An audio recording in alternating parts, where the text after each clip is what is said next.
Really appreciate you coming on. Like I said, you're a videographer, you're a filmmaker, and I enjoyed your hustle. I've always enjoyed you like grinding it out, keeping at it on Instagram, and your whole like mentality towards the craft, right? It's about pursuing your own, your own, carving your own path. You know what I mean? Like not settling for like a 9 to 5, or not settling for something that you need to conform to, that you can't really explore yourself creatively.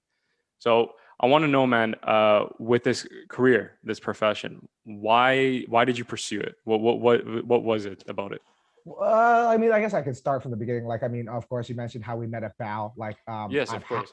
we met at Bal, and I've worked there up until about 3 months ago when they shut down my store. I kept it on the side part time, even though I was pursuing my full time career. Like, Nice. I was in a place where I was able to keep it a day a week, a day or two a week, even if I was traveling the world. I was able to come back to it. But I think time finally came through, and they shut down my store. So I was like, you know what? I think that's a sign. What store um was this, buddy? Woodbine, Bell Woodbine. So I Oh, worked what? at Oh, they ended Bell. up shutting it down because Yeah, of the they pandemic, so probably, right? Yeah. yeah, whatever the reason is, they shut down the store. They tried to move me to a higher volume store. They didn't want to keep my availability because I had like a very Yeah. special availability that I Of set. course, I remember And that. Yeah. I was like, you know what? I can't do this anymore, you know, and I went from working like every single day from when I was a PA till now, until like 3 months ago, to now just being a full-time freelancer. But in Nice. terms of how I got started, I mean, when I was in high school, I was a drama kid. I thought I was going to be an actor. I thought I was Okay. going to be like some sort of like famous actor.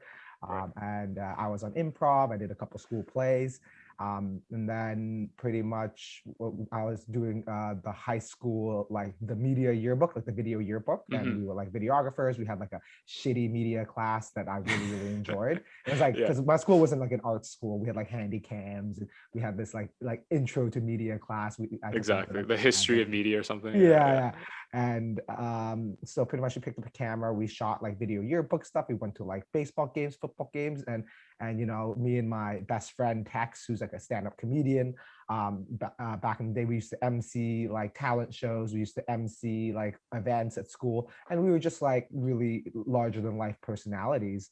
Um, I think when after I graduated high school, you know, I did a co-op placement at a place called Out There with Melissa DeMarco, and it was like Okay. this local small city TV show, and I was like logging tapes, and I was like dragging like sticks around for a camera guy, and um, after that, that was kind of when I was like, you know what, maybe I can pursue this, like maybe I could do this as like a job, you know what I mean? Because Right. I was dreaming of, you know, being an actor, but then I was like, oh, I can create content, and it was this weird thing. So you know, I was looking at film schools, and I applied at like, you know, Toronto Film School, Vancouver Film School, but then I decided to go the more traditional route because one, it was cheaper, and two, Right. um like, you know, the private schools are great, but they're super expensive, right? Yeah. And you can't get OSAP to go to private schools, I don't think so. I'm not too sure. Yeah. There might be some. Yeah. Yeah, Unfortunately. but I ended up going to Humber College for their film and television program, and like honestly, you don't Great program. necessarily I heard. amazing, one of Yeah. the I heard best of. I heard programs. of. That's a pretty good program. Yeah. I would go Yeah, there. Yeah. it's one of the best programs in terms of what they teach you, because they have like industry, like people who work in industry like myself, and they really teach a union setting.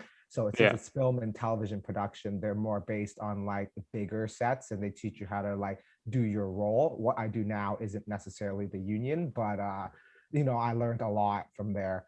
But Nice. yeah, and then I went to Humber and I did my 3 years, and it was like the best time I've ever had. I made some of my best friends I've ever had. Because the thing is, what I tell everybody, unless you're making your own short films, unless you're like picking up a camera, unless you're you know, a one-man band, or you know, you and your buddies making a video, this is in film school is probably the only time you'll ever make a film with your buddies without like any kind of external conflicts. Like, you're making student films and they're fun, and it's such a great learning environment. So yeah, I went to Right. Humber, but you don't need to go to film school to get into the business. That's what I tell everybody, right? If you Right. have a Right. good work ethic, you have a good attitude, and you show up on time, that's really it. And you can take instructions. That's the main thing about this business, is like show up on time, have a good attitude, and like and be attentive. And those are the qualities that they look for when you're in this business.